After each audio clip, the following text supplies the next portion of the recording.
Welcome back to part 2. You have your list. Okay, now comes the vetting.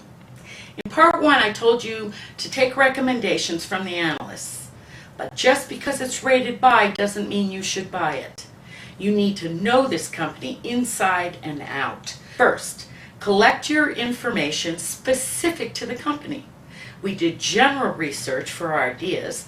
Now we need to look closely at the company itself.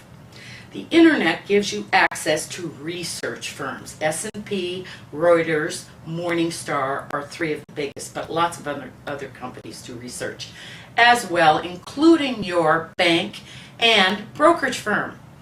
If you have a brokerage account already, that brokerage probably has research available to you from several different sources. I deal with TD Ameritrade. They have 5 different sources, for instance, including the ones I just mentioned. So if you have a brokerage account, then great. If you don't, deposit some money, open a brokerage account. You're going to buy some stocks with it, and start using their resources. All public companies are required to provide financial reports.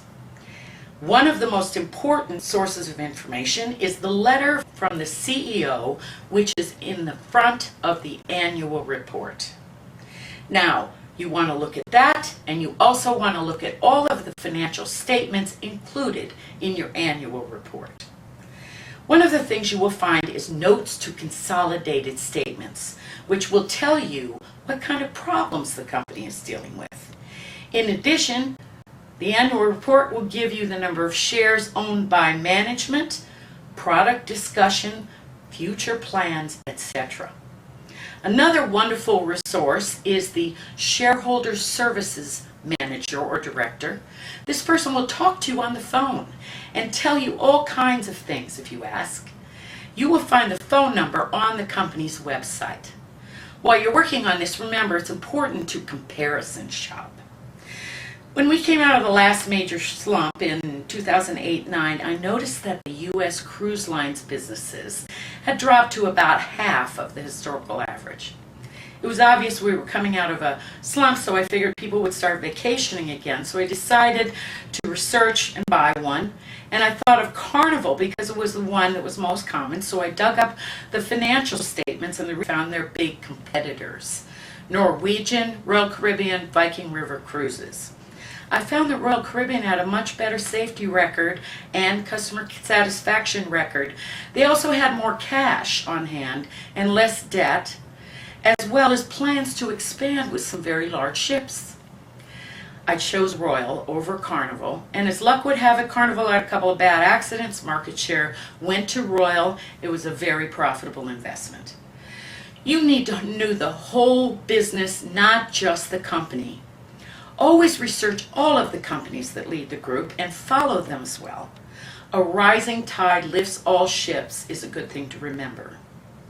Now you may ask, how am I supposed to know which ones are the best? I'm not an analyst or even educated in finance. I'll tell you. You don't have to know this, you just use common sense. Look around and just go for what's obvious. Sometimes smart people overlook the obvious. For instance, right now no one is buying coal. So a coal company, regardless of how cheap it is not a good idea. People are buying organic right now, so Hostess Twinkies may not have a lot of growth ahead. Obvious. So as you research, look for red flags, pitfalls, dangers, questions. Any of them, cross that company off your list. And as you go through the next steps, eliminate without prejudice all of them that do not absolutely meet your standards. As you read about the companies on your list, eliminate the ones that are not up to snuff. Remember, stocks don't come with a guarantee. The law mandates full disclosure for public companies, those with stocks to sell. This means they must tell the public about all of the company's financial facts, as well as other material facts, including any risks that the company may face at any time. However, the management of the company always wants to put the best face forward. They don't want to tell you the bad news. Here's a tip. In the letter from the CEO at the beginning of the annual report, if he mentions a small problem, you know that it's a large one. Otherwise, he wouldn't have mentioned it. So find the annual report, read the letter, check the notes to consolidated statements. They will give you a full report, a full disclosure of all of the outstanding issues, all of the risks.